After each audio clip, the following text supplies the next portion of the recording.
What's up guys? This is Dan. Welcome back to another vlog. In this video, susubukan natin ayusin or i-fix yung nararanasan nating keyboard delay. Halimbawa kapag naglalaro tayo ng Mobile Legends at magchat-chat tayo sa kakampi natin, hindi lumalabas yung keyboard agad. So umaabot pa ng 5 to 10 seconds bago mag-pop up yung keyboard. So itatry natin siyang ayusin ngayon. So, yan ang susubukan natin gawin para ma-fix yun ay pumunta lang sa settings. Hanapin yung additional settings. Tapos, pindutin tong keyboard and input method. Tapos, pindutin lang yung Gboard. So, yan. Nasa settings na tayo ng Gboard. So, titingnan natin isa-isa yung mga settings dito. So, tignan natin sa preference. So, okay naman. Sunod sa theme. Yung text correction. So, i-disable na lang siguro natin to. Tsaka, yan, okay na yan. Kita nyo naman. Gayahin nyo na yung settings ko. So, yung glide typing. So, disable nyo rin to. Pati, tapos yung voice typing. Yan, naka-disable. Dictionary. Wala. So, sa advanced.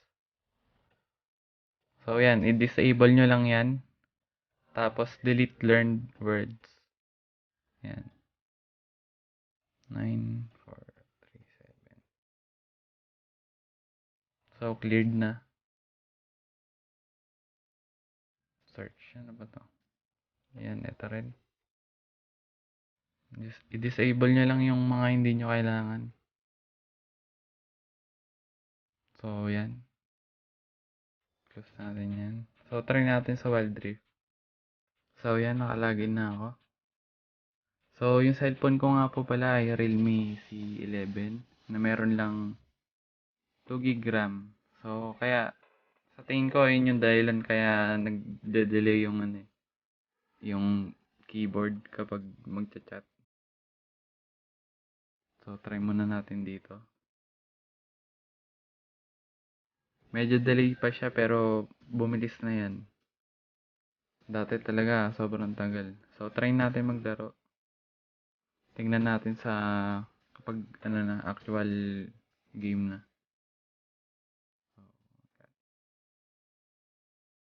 Anong aram?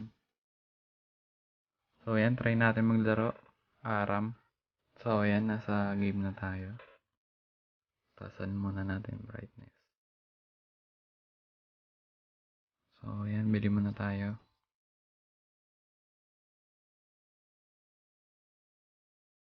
Tapos, try natin mag-chat. Ano siya ang konti? Diba? So, sa mga nakakaranas ng delay ng keyboard, so, try nyo yan. Try nyo yung ginawa ko.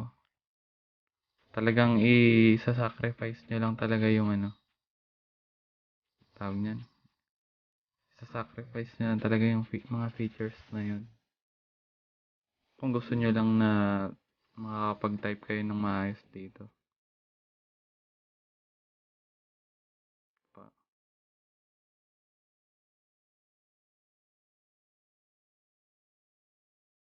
So, try natin mag-chat. On natin. Ay. Try natin.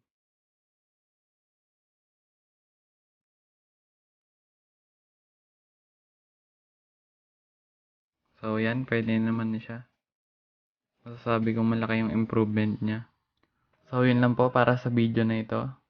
Kung meron kayong suggestions na pwede pang gawin para ma-fix yung delay na yun, i-share nyo lang sa i-comment nyo lang sa baba. So, kung meron sa inyong hindi gumana, i-comment nyo lang din sa baba.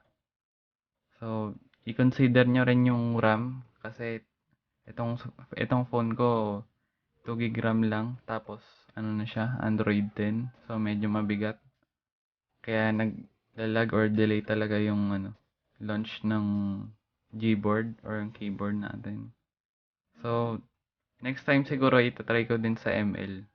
Kasi sa ML ko madalas na nararanasan yung ganun. Sobrang delay talaga. Sobra. So, yun lang po.